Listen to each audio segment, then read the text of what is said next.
Благодарам, колега Минов. Дадовте потврда во еден дел на тоа што го кажав. Спомнавте мала интервенција оваа година. Станува збор за лизгање на земјиштето и добро е што заврши со такви последици, не дај Боже, поради тоа што каналот е комплетно девастиран.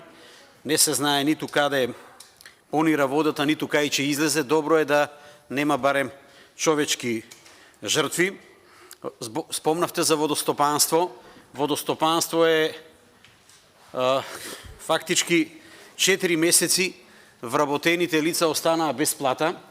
На крајот заврши со немање на струја, исклучување на струја, така да било каков поим и термин инвестиција не може да се поврзе со водостопанство и затоа реков јас за еден ваков проект, за една ваква санација, било која влада ќе го прифати ова, ќе го земе онака како што е и ако има дополнителни средства е уште подобро. За жал, оваа влада ги одбива сите овие амандмани, сите овие предлози кои што спаѓаат во делокругот на капиталните инвестиции, а во делот на онаа иницијатива што ја спомнавте, досега не сум запознаен, нити сум добил било каква покана. Благодарам.